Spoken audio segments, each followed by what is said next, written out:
Naaabutan ni Era itong kanyang inang si Meredith sa sementeryo. Sinabi nito na bakit bumabalik-balik pa siya doon. Ang sagot ng kanyang ina ay namimiss niya ang kanyang anak at espesyal ang araw na iyon sapagkat yun ang kaarawan ni Lily. Hindi niya maintindihan ang kanyang sarili dahil sa kabila ng tagal na panahon ay hindi pa rin niya maalis-alis sa isip ng kanyang ina itong kanyang anak na matagal na ngang patay sa pag-aakala niya. Kaya naman itong si Era ay makaramdam ng pagsiselos.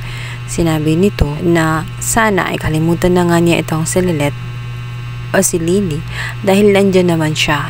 Ibuhos na lamang ang atensyon at pagmamahal para sa kanya para hindi na siya malungkot. Subalit may kung ano sa dibdib nitong si Meredith na tela may nagsasabi na huwag kalimutan ang kanyang anak na si Lily. Iniisip pa rin niya ito at sinabi nito na ano kaya ang naging buhay nitong si Lily kapag ito ay nabuhay. Malamang sinundan niya kaya ang yapak nitong si Meredith na maging isang magaling na abogado.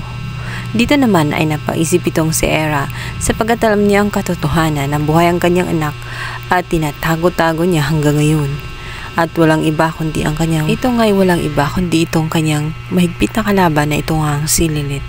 Ayaw sabihin ni Era kahit alam niyang totoo. Pilit niya itong tinatago. Ngunit isang araw ay magugulat na lamang si Era dahil ang katotohanan na nga ang mismong lalapit dito sa kanyang inang si Meredith. Sapagkat maaabutan nga niya itong si Ramir habang isinasalaysay ang totoo. Bilang banda, pinag-uusapan naman itong si Lilith sa mga board dahil nga sa kanyang nagawang kamalian. Dito nga ay ire-recommend siya nitong si Meredith na tanggalin na nga sa law firm. Subalit tinututulan nito ni Attorney Constantino dahil alam niya na isa sa star na loyal na abogado itong si Lilith. Kaya hindi ito basta-basta na tanggalin na lamang sa isang pagkakamali. Siya ay malaking asset sa kanilang firm. Mukhang mahihirapan nga itong si Attorney Constantino na ipagtanggol ang kanyang alagang si Lilith. Lalo't ang head ng kanilang business partner ay sumasang-ayon sa gusto nitong si Meredith. Matagal na nga ang magkalaban itong si Era at itong si Lilith. At sinasang-ayunan niya ito sa lahat ng pinaplano nitong si Era. Noon pa man ay plano na talaga ng mag-ina na tanggalin itong si Lilith dahil talagang balakid siya sa mga plano nila. Kaya naman hinayaan niya na si Era ang kumilos. Alam ni Meredith ang pinagagawa ng kanyang anak. At ngayon ito na nga ang chance na matanggal itong si Lilith.